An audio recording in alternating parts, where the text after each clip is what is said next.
지금부터 12년 전인 2007년에 9명의 소녀가 춤을 추며 노래하는 걸그룹이 하나 탄생했습니다.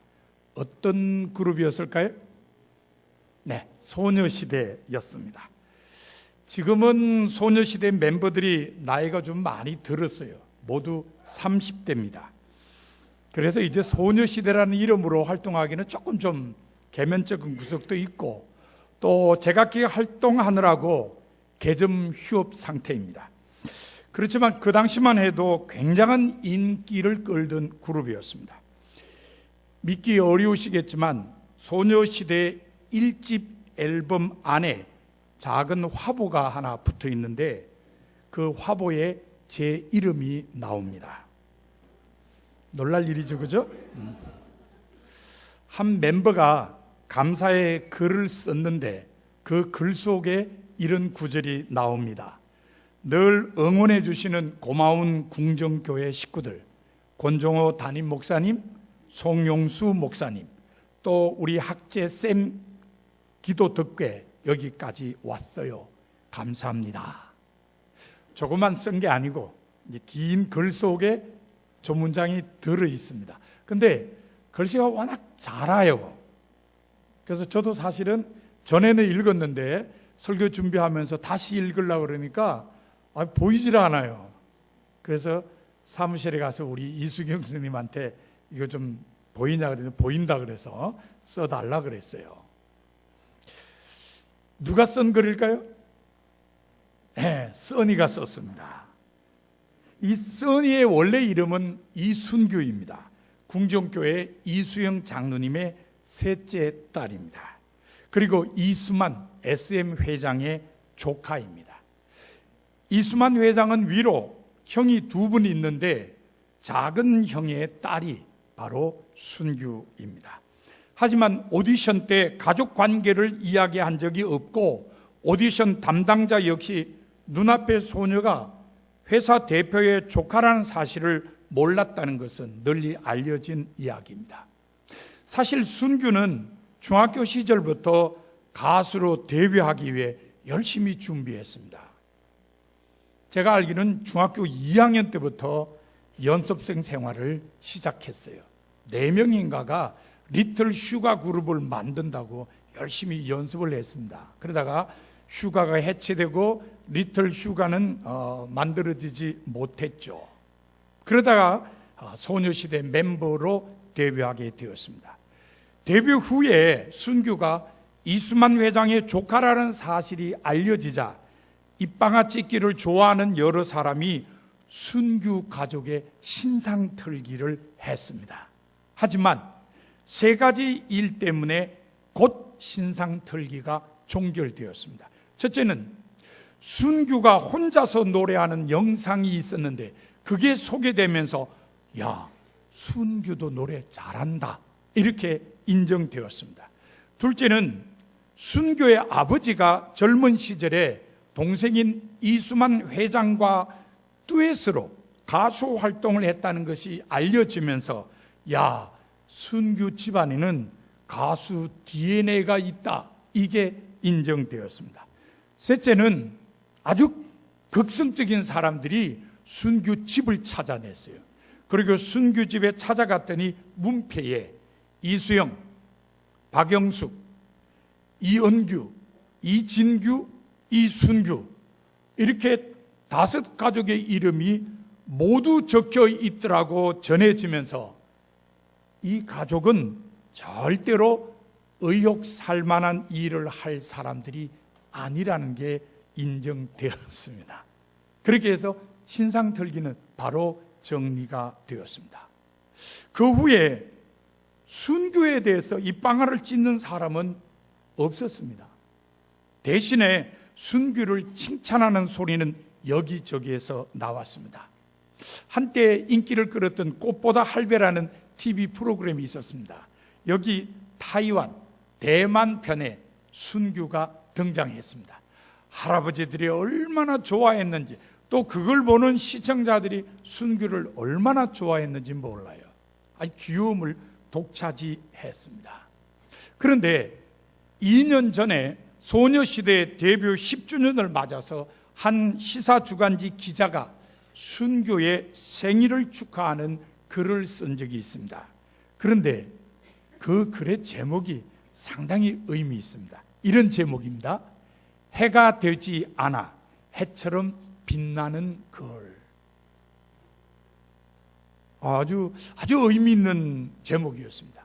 이 글은 써니로 생활하는 순교의 10년이 어떤 모습이었는지를 잘 소개했습니다. 한마디로 순교는 자기가 속한 그룹과 다른 멤버들을 배려하는 사람이었다는 것입니다. 사실 순교는 어릴 때부터 조용하고 낯가림이 심한 편이었습니다. 언니들하고 나이 차이가 워낙 많이 나요. 큰언니하고는 15살 차이가 날 정도니까 나이 차이가 많이 납니다. 그래서 그런지 상당히 내성적이고 그래요.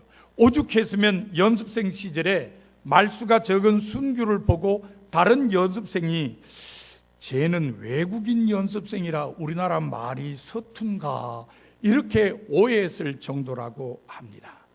하지만 카메라가 돌면 순교는 달라집니다. 내성적인 모습은 어디론가 사라지고 대신 인간 비타민으로 변신합니다. 아주 늦은숨 짓고 개인기를 선보이고 그리고는 분위기를 띄웁니다. 어떤 사람이 인터뷰를 하든지 어떤 예능 프로그램에 나가든지 자기가 채워주어야 될 분량은 다 채우는 소녀가 바로 순교입니다. 순교는 스스로 해가 되려고 하지 않았습니다. 오히려 다른 멤버들이 해가 되도록 배려를 했습니다. 그런 생활이 10년이 지나자 순교는 해가 되지 않아서 해처럼 빛난다는 평가를 얻게 되었습니다. 성서에도 해가 되지는 않았지만 해처럼 빛난 삶을 산 사람들이 있습니다. 이삭은 그 가운데 한 사람입니다. 우리가 아는 대로 이삭은 아브라함의 아들입니다. 이삭의 아버지 아브라함은 위대한 신앙인이었습니다. 믿음의 조상이나 순종의 조상으로 불리는 사람입니다. 아브라함의 위대한 신앙은 그가 하란을 떠날 때 처음으로 드러났습니다. 창세기 12장 1절에 보면 하나님께서 아브라함에게 이렇게 말씀하셨습니다. 너는 너의 고향과 친척과 아버지의 집을 떠나 내가 네게 보여줄 땅으로 가라. 아브라함은 이 말씀에 순종하여 하란을 떠났습니다. 어디로 가는지 어떤 환경이 기다리고 있는지를 전혀 알지 못한 채 하나님께서 말씀하신 대로 길을 떠났습니다. 이런 아브라함의 모습은 하나님만을 절대적으로 신뢰하는 위대한 신앙을 드러낸 것입니다. 그런데 더 놀라운 모습이 창세기 22장에 나타납니다. 하나님께서 아브라함을 시험하시려고 그가 100세에 얻은 아들 이삭을 번제물로 바치라고 하셨습니다. 아브라함은 아무 말 없이 하나님의 말씀에 순종했습니다. 하나님께서 지시하신 모리아 땅의 산으로 이삭에게 짐을 지게 하고 데려가서 제단을 쌓고 제단 위에 장작을 버려놓고 이삭을 묶어서 제단 장작 위에 올려놓았습니다. 그리고 손에 칼을 들고 이삭을 잡으려고 했습니다. 하나님의 사자가 급하게 아브라함을 불러 멈추게 하지 않았다면 이삭은 번제물로 희생되었을 상황이었습니다. 이것이 아브라함의 신앙이었습니다. 100세에 얻은 아들이라도 하나님 말씀에 따라 번제물로 바치려고 한 신앙이었습니다. 이삭은 이런 아브라함의 위대한 신앙에 가려서 존재감을 드러내지 못했습니다. 그럼에도 불구하고 성서는 이삭을 아브라함과 야곱과 요셉과 똑같은 신앙의 선조로 인정합니다. 그 이유가 뭘까요?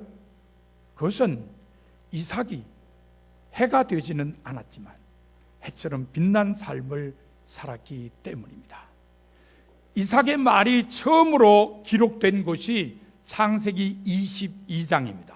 바로 아브라함이 이삭에게 번제에 쓸 장작을 짊어지게 하고 모리아 땅 산으로 올라갈 때입니다. 그때 이삭이 한 말이 불과 나무는 있거니와 번제할 어린 양은 어디 있나이까? 라는 질문이었습니다. 이런 질문을 할 정도면 하나님께 드리는 제사의 종류와 제물에 대해 잘 알고 있을 나이입니다. 그러면 여러분은 그때 이삭의 나이가 몇 살쯤 되었을 거라고 생각하십니까? 아까 그림에 보면 10대 초반 정도, 그 정도로 나이를 생각하고 그림을 그렸습니다. 미국 달라스에서 목회하는 이진희 목사가 쓴 책 가운데 유대인과 함께 읽는 창세기가 있습니다. 이 책에 보면 유대 랍비들은 아브라함이 이삭을 번제물로 바치려고 하던 때 이삭의 나이를 37세로 봅니다. 너무 많죠? 우리가 생각할 때는 어떻게 그렇게 나이가 그렇게 많을까 하는데 유대 랍비들은 그렇게 보아요. 그 이유가 뭐냐? 아브라함의 아내 사라가 127세로 죽었습니다. 사라가 90세 이삭을 낳았어요. 그리고 127세에 죽었습니다. 그러니까 사라가 죽었을 때의 이삭의 나이가 37세였습니다. 그런데 아브라함이 이삭을 번제로 바치려고 하던 그 사건 다음에 사라가 죽었어요. 그러니까 이삭의 나이를 37세로 보는 것입니다. 이삭의 나이가 이 정도였다면 이야기는 달라집니다. 아브라함이 이삭을 하나님께 번제물로 바치려고 한 일은 아브라함의 순종에 대한 이야기일 뿐만 아니라 이삭의 순종에 대한 이야기이기도 하다는 겁니다. 늙은 아버지가 자기를 번제물로 바치려고 했을 때에 이삭은 능히 반항할 수 있었습니다. 아버지의 손을 뿌리칠 수 있었습니다. 아니, 오히려 아버지를 번제물로 바치려고 맘만 먹으면 할 수도 있었습니다. 하지만 이삭은 그냥 아버지의 뜻에 따라 순종했습니다. 37세 이삭, 왜 아버지의 뜻에 따라 죽기로 작정했을까요? 그것은 아버지에 대한 배려 때문입니다. 이삭이라고 왜 살고 싶지 않았겠어요? 아직 장가도 안 갔는데. 장가도 가보고 싶고 아이도 품에 안아보고 싶었을 겁니다. 그러나 하나님 말씀에 순종하기 위해 자기를 번제물로 바치려는 아버지의 생각을 알게 된 순간 이삭은 모든 것을 다 포기했습니다. 모든 것이 하나님께로부터 왔으므로 모든 것을 하나님께 드려야 한다는 아버지의 신앙을 인정한 것입니다. 그래서 자신을 번제물로 바치도록 허락한 것입니다. 이 얼마나 아름다운 모습입니까? 또 하나의 순종이고 가족 사랑이며 부모에 대한 배려입니다. 이삭의 가족 사랑과 가족에 대한 배려는 여기에서 끝나지 않습니다. 아내를 위한 이삭의 사랑과 배려도 남달랐습니다. 창세기 24장 67절에 의하면 이삭은 리브가와 결혼했습니다. 그때 이삭의 나이가 40세였습니다. 그런데 안타깝게도 리브가가 임신을 하지 못했습니다. 이럴 때에 그 시대 남자들은 어떻게 했을까요? 예?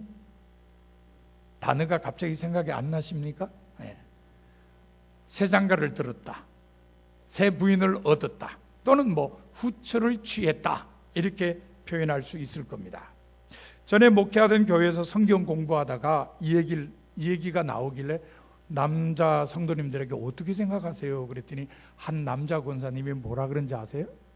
다다익선이죠. 그래서 아주 공부하는 사람들이 한바탕 웃었습니다. 남자들의 생각 속에는 그게 있는지도 모르겠어요. 어쨌든 이삭이 살던 시대에는 본 부인이 아기를 못 낳으면 기다릴 것도 없어요. 둘째 부인 얻어서 애 낳아라 그러고, 둘째 부인도 아기를 못 낳으면 또 셋째 부인도 얻는 거고, 이게 뭐 그 당시 사회 풍습이었습니다. 그런데 이삭은 어떻게 했는지 아십니까? 새로운 부인을 얻는 대신에 자기 부인을 위해서 하나님께 기도했습니다. 아내를 사랑하고 아내를 배려하는 마음이 있었기 때문입니다. 이삭이 자기 아내 리브가를 위해서 얼마나 오랫동안 기도했을까요? 1년? 2년? 아닙니다. 20년 동안 기도했습니다. 이삭이 결혼했을 때 40세였어요. 그런데 하나님께서 이삭의 가정에 쌍둥이 아들을 주셨을 때가 60세 때였습니다. 그러니까 20년 동안 이삭이 아내 리브가를 위해서 기도했다는 이야기입니다. 참 대단한 사람입니다. 가족 사랑과 가족에 대한 배려가 남다른 사람이었습니다.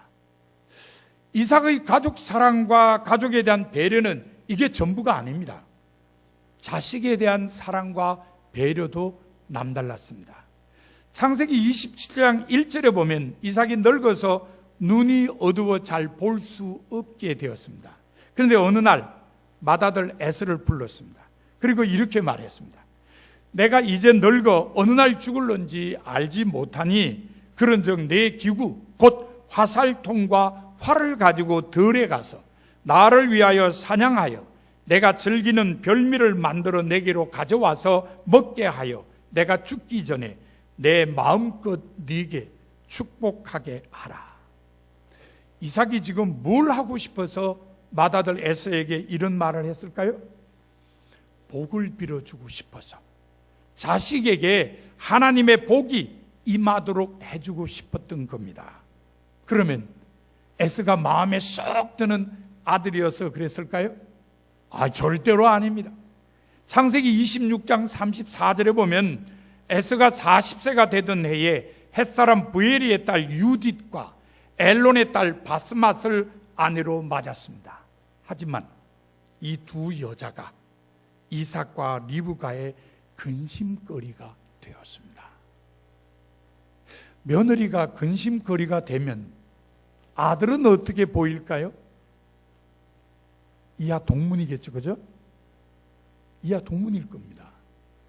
결국은 에서는 결코 부모의 마음을 기쁘고 즐겁고 만족스럽게 해주는 아들은 아니었습니다. 그렇지만 이삭은 전통에 따라 맏아들 에서에게 하나님의 복이 임하도록 빌어주고 싶었습니다. 자식에 대한 사랑과 배려 때문에 복을 빌어주려고 한 것입니다. 이처럼 이삭은 가족에 대한 사랑과 배려가 남다른 사람이었습니다. 하지만 이런 사랑과 배려는 가족에게 한정되지 않았습니다. 이삭은 이웃에게도 사랑과 배려를 아끼지 않았습니다. 오늘 본문은 그것을 잘 보여줍니다. 본문은 이삭이 그랄 땅에서 살 때에 일어난 일을 소개합니다. 창세기 26장 1절에 의하면 이삭이 살던 땅에 흉년이 들어서 그랄로 이주했습니다. 이삭이 그랄에서 농사를 지었습니다. 그 해에 100배 수확을 거두어 드렸습니다. 하나님께서 이삭에게 복을 주셨기 때문입니다. 재산도 점점 늘어서 부자가 되었습니다. 이삭의 양떼와 소떼가 늘어나자 그 땅 사람들이 이삭을 시기하기 시작했습니다. 그리고 그것을 떠나라고 통지했습니다. 어쩔 수 없이 이삭은 골짜기로 거처를 옮겼습니다. 거처를 옮긴 이삭이 가장 먼저 한 일은 우물을 파는 일이었습니다. 사람도 가축도 모두 물을 마셔야 했기 때문입니다. 본문 19절에 의하면 이삭의 종들이 우물을 파다가 물이 솟아나는 샘 줄기를 찾았습니다. 그런데 샘이 터지자 그랄 목자들이 그 샘이 자기들의 것이라고 주장하면서 시비를 걸어왔습니다. 그저 먹으려고 하는 날강도 같은 사람들이죠. 그것을 본 이삭은 그 우물을 그랄 목자들에게 주고 다른 우물을 파라고 했습니다. 이삭의 종들이 다른 곳에 우물을 팠더니 또 샘이 터졌습니다. 그런데 이번에도 그랄 목자들이 와서 또 시비를 걸었습니다. 손 안 대고 코 풀게 때린 겁니다. 그런데 이삭은 그 우물도 그랄 목자들에게 주었습니다. 두 개의 우물을 양보한 이삭은 장소를 옮겨서 또 다른 우물을 파게 했습니다. 또 샘이 터졌습니다. 하지만 그때는 아무도 시비를 걸지 않았습니다. 그래서 이삭은 그 우물의 이름을 장소가 넓음이라는 뜻의 르호봇이라고 지으면서 이제는 여호와께서 우리를 위하여 넓게 하셨으니 이 땅에서 우리가 번성하리라고 했습니다. 대부분의 땅이 고원이나 산이나 광야로 되어 있는 팔레스타인에서는 물을 얻기가 참으로 어렵다는 것을 생각하면 이웃을 위해 물이 나오는 우물을 2개나 양보했다는 것은 보통 일이 아니라는 것을 알게 됩니다. 통 큰 양보를 한 셈이지요. 그러면 이삭은 어떻게 이렇게 통 큰 양보를 할 수 있었을까요? 그랄 목자들은 다 블레셋 족속인데요. 어떻게 이런 양보를 했을까요? 그 이유는 이삭이 그 블레셋 사람들을 이웃으로 받아들이고 이웃에 대해 사랑과 배려를 했기 때문입니다. 가족에 대한 사랑과 배려라는 동심원이 더 넓어져서 이웃에 대한 사랑과 배려에까지 도달한 것입니다. 이렇게 더불어 살아가는 주변 사람들에게 사랑과 배려를 했기에 이삭은 해가 되지는 못했지만 해처럼 빛난 삶을 사는 사람이라고 인정되어서 아브라함과 야곱과 요셉과 같은 신앙의 선조가 되었습니다. 성서에는 가족이나 주변 사람들을 사랑으로 배려한 사람들만 있는 것은 아닙니다. 주변 사람들을 미워하고 배척한 사람들도 있습니다. 선지자 요나도 그 가운데 한 사람입니다. 3주 전에 저는 요나를 재기 박람회 홍보 대사로 활동할 만한 사람이라고 소개했습니다. 파도치는 바다로 던져질 때만 해도 요나의 인생은 실패한 것처럼 보였지만 요나가 선포한 하나님의 말씀을 듣고 니느웨 사람들이 회개하고 용서받았을 때 요나는 어느 누구보다도 위대한 선지자가 되었기 때문입니다. 그런데 자기가 선포한 하나님의 말씀을 듣고 회개한 니느웨 사람들이 용서받았을 때 요나는 뜻밖의 반응을 보였습니다. 매우 못마땅하여 화를 내었습니다. 누구에게요? 하나님께 화를 냈습니다. 자기가 선포한 말씀으로 사람들이 구원받았으면 기쁜 마음으로 그들을 용납하고 사랑해야 마땅한 일인데 요나는 그렇지 않았습니다. 오히려 그들이 자기 민족의 철천지 원수라는 것 때문에 멸망되기를 바랐습니다. 그래서 하나님께 화를 내며 자기를 죽여달라고 했습니다. 요즘도 그런 사람 좀 있죠? 자기 뜻대로 안 된다고. 그럼 나 죽여라. 그런 사람이 있어요. 요나가 그랬다는 겁니다. 하나님께서 요나가 화내자 요나를 책망했습니다. 그러자 이번에는 요나가 니느웨 성읍에서 빠져나와 성읍 동쪽에 초막을 짓고 그늘 아래에 앉았습니다. 니느웨 성이 멸망되는 것을 꼭 보고 말겠다는 의지의 표현이었습니다. 이게 뭡니까? 지금 하나님과 맞짱 한번 뜨겠다는 겁니다. 하나님이 이기시나 내가 이기나 한번 해봅시다는 거예요. 하나님께서 이렇게 농성하는 요나를 위해 박넝쿨을 준비하셨습니다. 그것이 자라서 요나의 머리 위에 그늘이 지게 해주었어요. 요나가 편안해졌습니다. 요나는 아주 기분이 좋아졌습니다. 그런데 하나님께서는 다시 벌레 한 마리를 준비하셨습니다. 그리고 다음 날 동이틀 무렵에 그 벌레가 박넝쿨을 씹게 하셨습니다. 그리고 해가 뜨자 찌는 듯한 뜨거운 동풍을 준비하셨습니다. 햇볕이 요나의 머리 위에 내리쬐었습니다. 요나는 다시 기력을 잃고 또다시 죽여달라고 아우성을 쳤습니다. 그때 하나님께서 요나에게 이렇게 말씀하셨습니다. 네가 수구도 아니하였고 재배도 아니하였고 하룻밤에 났다가 하룻밤에 말라버린 이 박넝쿨을 아꼈거든. 하물며 이 큰 성읍 니느웨에는 좌우를 분별하지 못하는 자가 12만여 명이요 가축도 많이 있나니 내가 어찌 아끼지 아니하겠느냐. 요나가 니느웨 사람들을 사랑하지도 않고 배려하지도 않음을 안타까워하는 말씀입니다. 그렇습니다. 요나는 니느웨 사람들을 사랑하지 않고 미워했습니다. 배려하지 않고 배척했습니다.